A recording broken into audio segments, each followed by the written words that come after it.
Hi, everybody. Welcome to another episode of Coaching Conversations. It has been a very long time since I've released a video, but I'm really excited to introduce an awesome guest speaker and an incredible topic which really gripped me. So I felt I really wanted to make a video on it. So I'm going to introduce Karen over here. She is a fellow coach. Karen Hazard, thank you so much for joining. Would you like to give just a brief description of who you are and what you do? Thanks, Richard. Lovely to be with you, and I really appreciate the invite.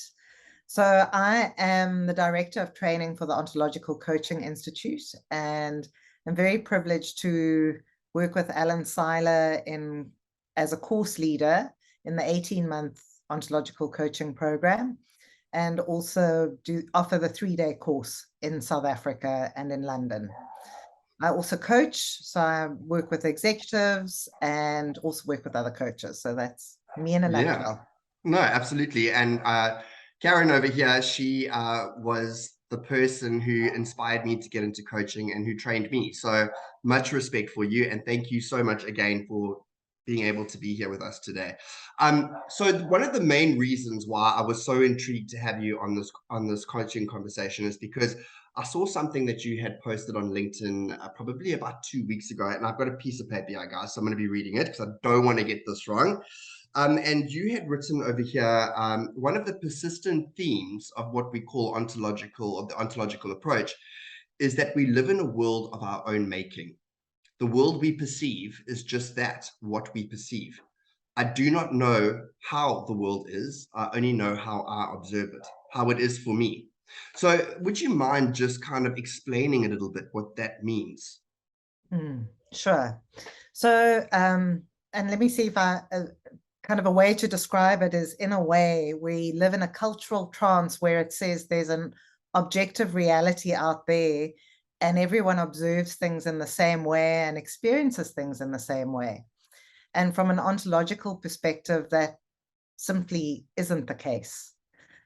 So although we can have a shared reality and an agreement of what the shared reality is. So, just look at what's happened with COVID. And there's agreement that has happened for most people, although there's also a group of people who say it hasn't happened. Yeah. So we're already into some interesting territory. So although we can have agreement on the existence of something, the way we experience and perceive it is completely individual and unique. And it really does depend on the sum total of our past experiences and how we are as observers in language, in emotions, and in our physiology. So based on what's happening in our nervous system. So let me pause there. Okay, no, that's great. So just to clarify, just in my understanding, and please correct me, as human beings, we're out there in the world, and we could observe the same thing, or we could see the same thing, but we could interpret it completely differently. So, for example, I have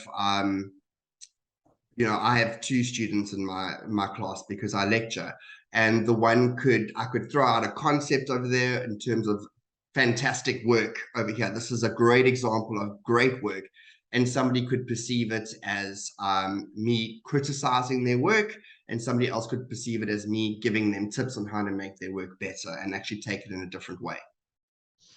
Is that Exactly. correct? Okay, Yeah. So great. based on you'll give the feedback, and based on the observer that the person is, they will interpret it Mm. in their way. Yeah. And I mean, this comes across in so many ways when I think about it, just in normal conversations with friends or family or whatever. And I think, guys, for you who are listening, you can imagine, and I'm asking you to look outside of yourself for a second and think of a few of your friends or family members or whoever it may be, who kind of does not take things the right way in terms of how you give them across. So people who are always either very offended or very hurt or very emotional, and you have a bit of a battle in having this relationship. And it's not that there is something wrong with this person, as you were saying earlier on. We are some collective of our past. Is that correct? So Some total of our past experience is a way of saying it. Okay, cool. So in that instance, Are you saying that people can carry pockets of trauma with them and it becomes who they are and how they observe their surroundings? Yeah, and in a way, our words matter big time. So, and I know that trauma, for example, has become a big, Mm, um, people talk a lot about, oh, there's a lot of trauma in the world. I think based on what's happened to us in our past, whatever that is, we will make interpretations about it. And then we'll treat it as if that's not just an interpretation, that's true, that's yeah. fact, that's the truth. Mm, And other people might say, well, that's not my interpretation at all. mm, And so sorry to come to answer your question though, Richard. Yeah, we carry our past with us. So, you know, our history informs a lot about who we are in the present and potentially who we will be in the future yeah. if we are not able to have a way of observing ourselves. Yeah. And Yeah, that's very true. and this is where I think having the ontological approach and having a way of observing ourselves and almost a level of detachment can give us a lot of power and agency. Mm. Uh, yeah, When you say detachment, are you referring to the ability to observe ourselves as individuals yes. and how we So operate?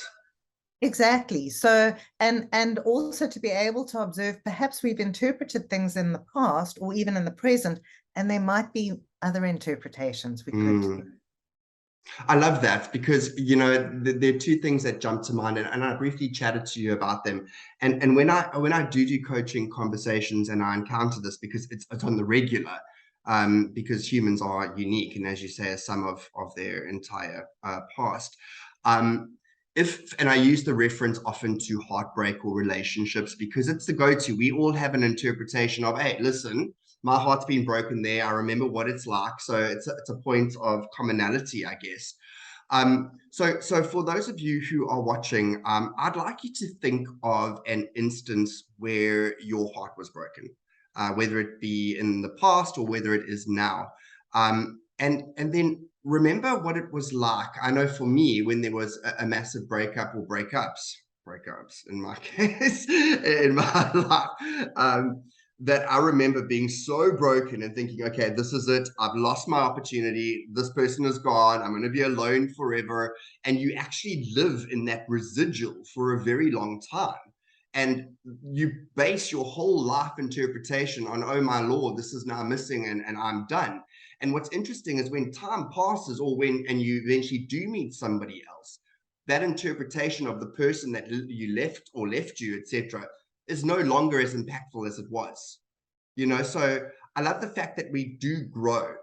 Um, and I'm wondering, is there, I think what I'm trying to get to is there's a shift that takes place. How do we shift our interpretations to be more helpful or more useful for us in any situation? Hmm. Um, well, I thank you for asking me the question because I think you know some of that.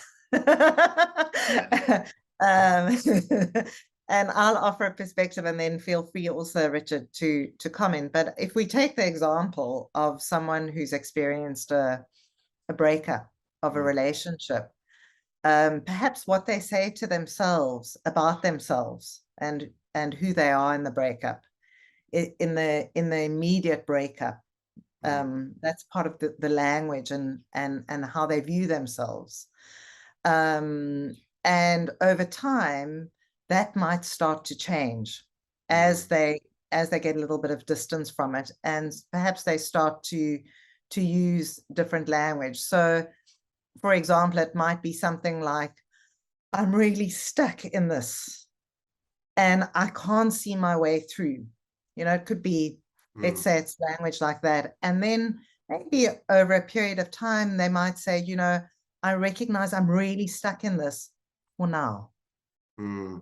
In using those two simple words, perhaps there's a shift. No, I relate to that big time. Yeah. And then there's an emotional intensity with the Mm, with the heartbreak. So they or the breakup. And there could be some heartbreak and some grieving. And then over time, there's a little bit more of a move to, yeah, I would like things to be different, but I recognize that actually we have broken up and I accept that. So there's an emotional shift Yeah. and a shift in intensity. And Mm, then, if you or I were working with someone, we might even say, well, what's happening in the body in terms of how mm, you're holding that experience and what shift mm.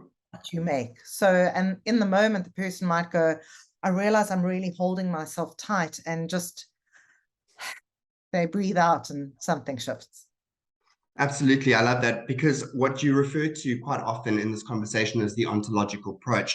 So for those of you who are listening, the ontological approach is very much about language, emotion, and body and how the three work together. So in the example that we've just got now, the language of I'm really stuck in this, like following the immediate breakup, and the emotional reaction towards that, and then how the body braces for itself, to kind of protect, or whatever it might do in terms of a reaction. And then as you shift and as your language changes, it will have a different effect on your emotions and your body structure. And so we produce a shift as we move along.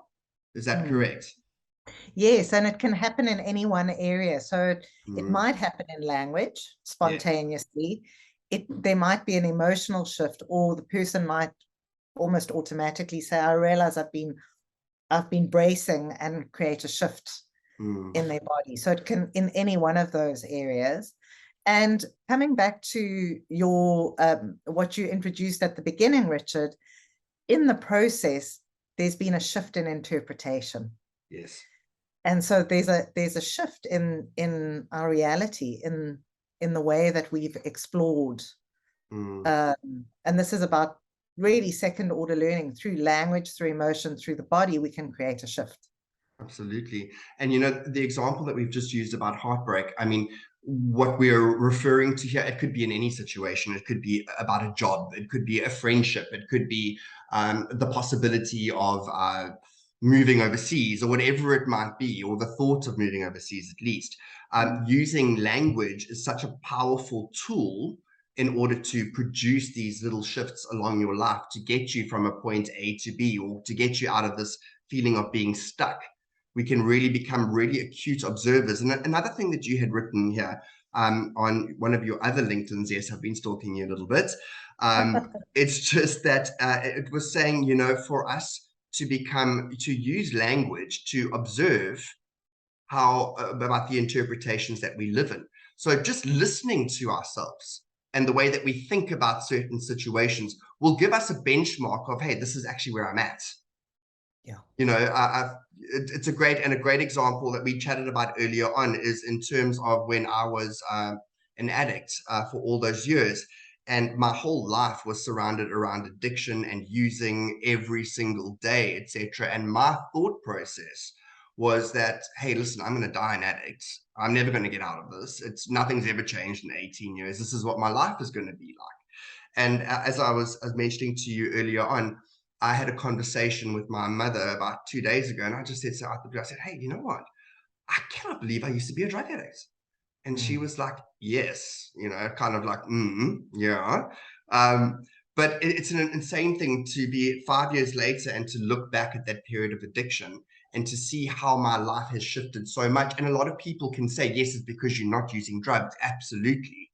But at the end of the day, being in that state, the language that I was using, the stories that I lived in, and the interpretation of those controlled the emotional reactions that I was having towards myself, my life, and the world around me. Mm. And that really just prolonged that whole thing. And I found this ontological approach, the language, emotions, and body, an incredible tool on how to shift myself. I was already in recovery, but how to actually push that to the next level and experience a sense of freedom through having been an observer of myself and thinking, okay, listen, this needs to shift over here. I want to make a little bit of a turn over here. And then experiencing that. Ridiculously powerful stuff. It seems so simple. It's like too good to be true. Well, it it isn't simple, because I mean, you've walked a journey for 5 years, Mm, and I mean, all credit to you, Richard, for being willing to actually explore and having the capacity, and then in a way keep continuing to expand your capacity. And one of the things we spoke about before this, before recording this, is that my sense of it, or my interpretation, is that you've had a shift in your identity, yes. and you've rewritten your story. Mm, So your interpretation about how the world was, um, is, and would be, has shifted, as well mm, as the language that you use with yourself. And 100%. the other thing we spoke about is that sounds like there's also been an emotional shift for you, and Mm, in fact, deeper than an emotional shift, a mood shift, yes, which yes. which is tied together with, when we shift our interpretation, and perhaps we have, a more helpful, more resourceful way of Mm. observing ourselves and observing others and observing the world, there's likely to be a shift in mood as well. Absolutely. I couldn't agree with you more. And what I really love about what you've said is that there's been a shift in identity. And I know from my experience to people who are watching this, I mean, having lived in that state for a very long time. And I think, addiction is a breeding ground for a lot of other stuff aside of just, hey, listen, I'm using drugs. It's an emotional trap also. And redefining or rewriting your identity is a possibility. A lot of us, and including myself, out there thinking, well, this sounds great, wonderful, but how do I rewrite my story? Come on, it's too late, or it's too much of an ask, or I'm too busy, or there's too many other responsibilities, etc., etc. And what I really love about this conversation is that, Karen, like what we've both experienced in our lives, having being done the Onto course and being ontological coaches, is that the shift in language can produce such remarkable shifts in your life. Because, guys, if you think about the shift in language, it's not only the verbal words that you talk, it's about the stuff that's going on in your mind, the thoughts, the stories that you indulge yourself in. I remember I used to, for years, lie in the bath for 2 hours, topping up the water with my foot by the hot water while thinking of these crazy stories, or being in a daydream. And I never permitted myself to be, well, listen, let me look or consider or think of what I was actually thinking about. Because slowly that stuff starts to come to the surface. And that there's those wonderful sayings, you become what you think, and those types of things, which have been around for generations. And it's like, Yeah. yeah, I know that sounds good. It makes sense. But when you actually experience that change in your life, have the opportunity to pick up the pen and rewrite your story through putting simple practices into gear. I mean, what a wonderful opportunity to experience a life that you potentially only wished you could have. Mm, mm. Yeah, exactly. And one of the things we talk about is we have a way of being, Mm, and um, we also also, as well as being human beings, we are human becomings, and we yes. can have significant choice in who we want to be, who we want to Mm, become. mm, And in a way, it's about starting to break the transparency of habits of being. So the example you used of being in the bath and, turning it off it's a good example of, there was a habit of being, a way, yeah. sort of ruminating about things, Mm, and then starting to become aware of what you were ruminating about, and saying, hang on a second, like, what else could there be? mm, Or what other, um, ways of talking to myself, ways of thinking, would I like to explore? absolutely. Um, and we've spoken a lot about language. It applies equally. We have habits around our moods and emotions. Yeah, big time. So sort of pathways, and we don't have to be victim to them. Mm, yeah, So I so love this that. But by becoming aware of, oh, there are these moods that I've been living in, all of a sudden we can start to say, well, what other moods would I like to cultivate? Mm, And it's not, this is not a panacea, because I think that, so for people who are listening, they might go like, oh, well, it all sounds very well. I think a way of thinking about it is it's a process. So Yes. we don't use language, we are languaging beings. We Mm, don't just use emotion, we are emotioning beings, and we embody. We are mm, embodying beings. And so we can start to think about like, oh, well, how can I start to use those processes, languaging, emotioning, embodying, in a way that starts to move me to what I do want and who I mm. do be. Yeah. And I love that also, but I wanted to jump to what you said over there about moods, you know, Mm, and it's really powerful because there are some, I mean, there are various moods, but the ones that seem to come up the most often for me lately in terms of clients is the mood of anxiety. mm, It tends to be a very, very strong mood of anxiety, which seems to have gripped many people these days, whether it is increasing costs in way of living or just stress carried over from a COVID situation. And in terms of becoming aware of the mood state that you're in, whether it is anxiety or resentment, how does one become aware of that? um, I think it's about pausing and noticing and naming as a starting point. And Mm, in the moment of being able to notice what's going on with ourselves and naming it, that's immediately starts to open up some choice, because we can't change what we don't notice. absolutely. And coming to anxiety, Richard, you'll know from the ontological perspective, it's the relationship that we have with uncertainty. So with Mm, what we can't predict or control. And in a way, dealing with anxiety is so I offer for people who are listening, a way to attend to that is firstly noticing it and then asking, well, what is the worst that could happen? And then the next step is, and if the worst thing did happen, how would I deal with that mm, as a first step?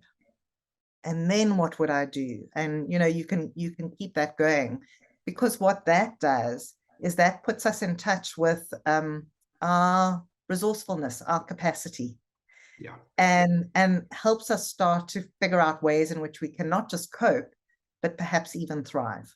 Mm.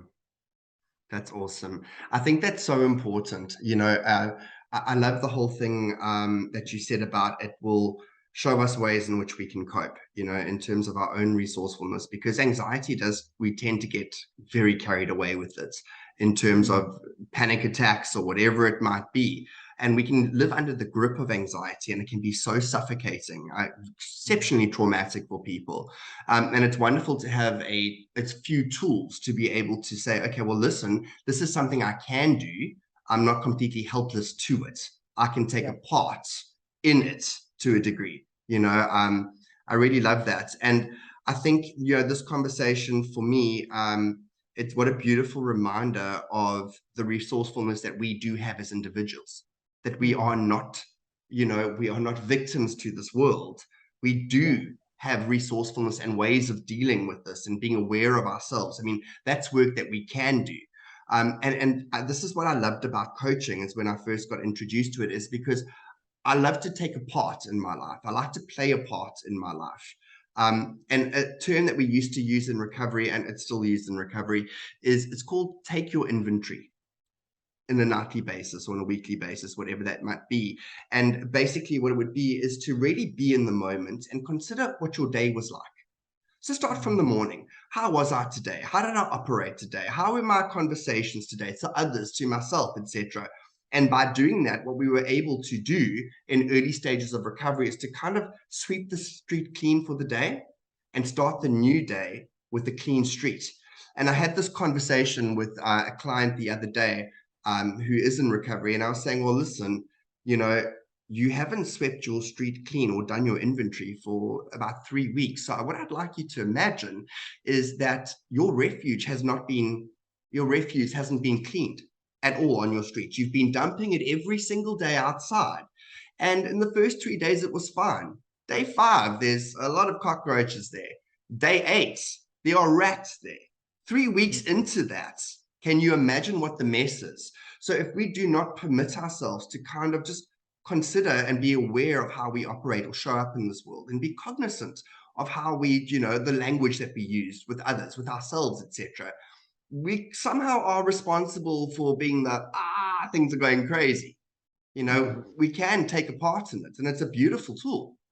Yeah, I absolutely love that, the notion of an inventory, and I think it's a fabulous way, it's a fabulous practice Mm, uh, to sweep our streets. yes. And if I may, I think there's with ontology, there's something that goes with it that I think is a lovely match, which is a way to notice what's happening for us in the present moment, is to ask the question, what's going on for me right now? Mm, Put colons there, in terms of my thoughts, my languaging, my emotions mm, and moods, yeah. and my physiology. Yeah. And so for me, the sweeping the inventory is almost the actions I've taken or not taken. Yes. And then we call it the fundamental ontological practice. We often joke when people come on the course, we ask them to do that, and then we say, okay, the course is done. With that practice, what's going on for me right now, thoughts, emotions, and body, that's about paying attention to our way of being, Yeah. and being able to immediately start to notice and then see where we might like to go. Mm, that's beautiful.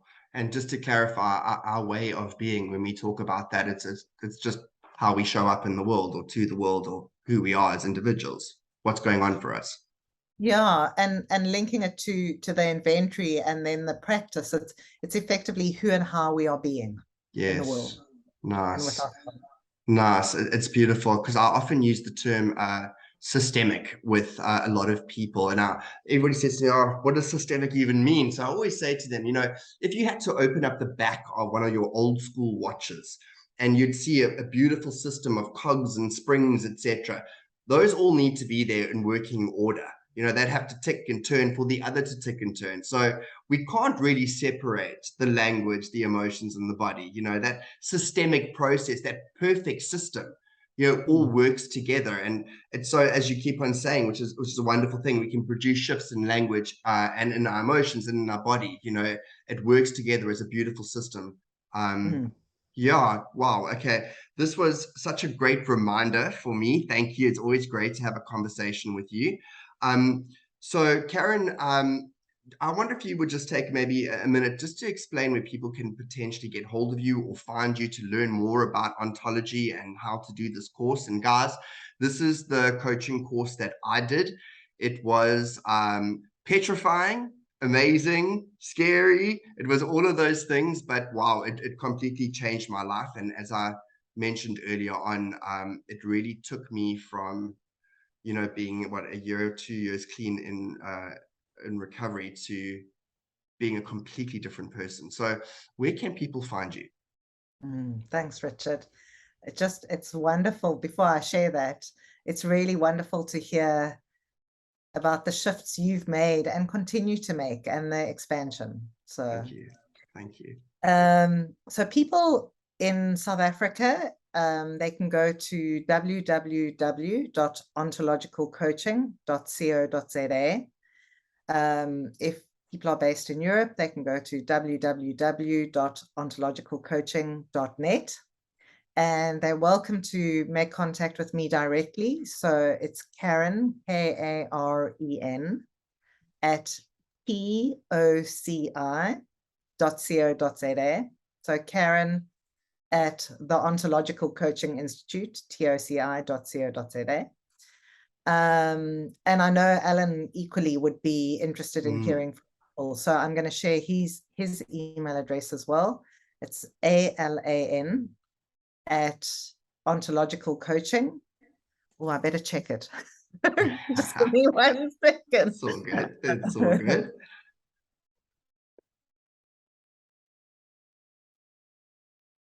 So it's Alan at ontologicalcoaching.com.au, and it's Yeah. Alan with one L. Yeah. Both phenomenal coaches. Incredible. Alan's based in Australia, and Karen in SA. So, guys, I really do encourage you to at least check out the website, learn more about how you show up in the world and the ontological approach, and produce the remarkable shifts in your life. So, Karen, thank you so much for joining me today. It's always such an honor to chat to you and to learn more from you. And trust that we'll speak to each other very soon. Thank you, Richard, and for what you're offering the world. Oh, no, awesome. Thank you so much. Guys, thank you very much for tuning in. So I am starting a new series, which will be starting to be filmed probably from the beginning of next month. So please expect more clips like these. Thanks again for tuning in, and I hope to see you very, very soon. Thanks very much. Cheers.